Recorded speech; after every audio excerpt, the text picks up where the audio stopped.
profile leads us into the animated series of the Pink Panther franchise, which revolved around the notoriously silent feline who got his own animated series in 1969. Did you know there was a Lady Pink Panther? And I'm not referring to the witch that got turned into one during Pinkarella. In 1981, the Pink Panther got a Valentine's Day special titled Pink at First Sight. When he first appears on screen, he can be seen moping through the town as he watches all the other couples. Unfortunately, it was Valentine's Day, and our pink friend didn't have anyone to share it with. And as he took a look at the Valentine's Day merchandise in the store window, it was also a reminder that he was broke. Upon taking another look, he soon reimagines the woman in the store as a gorgeous lady, Pink Panther. This is 1981. Who said the internet created gender swaps? Nevertheless, that's just damn depressing.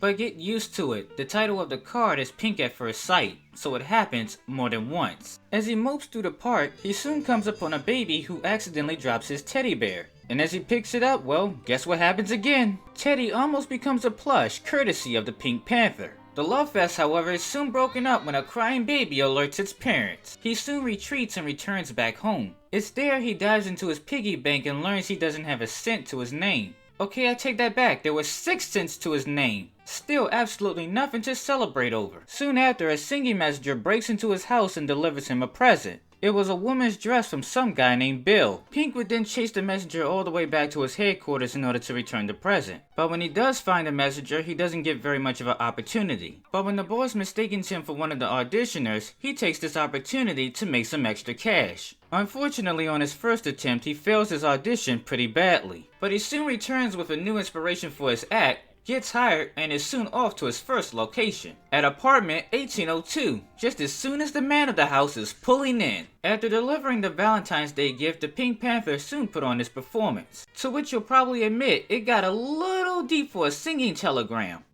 Dancing with you, many afternoon. You know you've done something either really good or really bad when you can make a woman forget that she's taken. Not only does she get swept up in the moment, but so does he. Like a necklace. Unfortunately, the party has to end soon when the husband finds out that there's another rooster in the hen house. And the wife knew that if he saw Pink, he was not going to be calm about the situation. After being hidden in a closet, when he got the opportunity, he made a break for it. His next location was a more fancy establishment. The first person to greet him here was the maid. And wouldn't you know it, he visualized her too as his Panther woman fantasy. I said get used to it. Nevertheless, after he helped the mansion owner destroy his own prized violin, it was definitely time to leave. Towards the end of the night, he had one more box to deliver, and it was to a crime boss named Big Joe. If there's a card in the box, it must say, "You make me explode with excitement."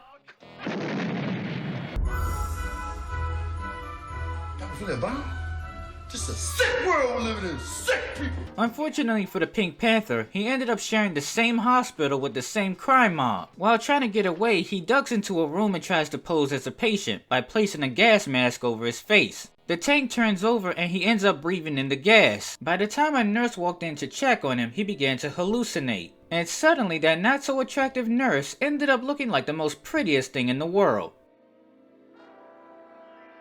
Whew, go back to the nurse. He springs from his bed, escapes through the door, and soon ends up trapped in an alleyway. He only manages to get away by scaring them away with police sound effects. Eventually, he ends up back in the park alone, most likely still with no money and no love to call his own. But of course you know, this didn't stop him from fantasizing about his dream girl yet again, slow dancing with her and holding her in his arms, which seemed to be the only thing that could make him smile throughout his miserable day. But as he sat at the bench, something else strange happened. He looks up to find that there's a Lady Panther standing right in front of him. And as he shook his head, this illusion was not going away. She was the real deal. According to this, if I had reimagined every woman as Journey Smallwood Belle, eventually it would have came true.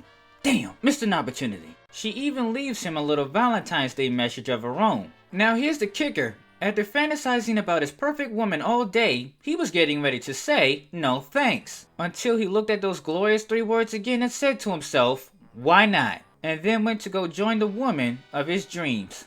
Thank you for tuning in to another episode of Furry Girl Profiles. If you liked today's video, please leave a like, comment, and subscribe for future videos. My name is Jawbreaker, and I thank you for watching Playfur Cinema.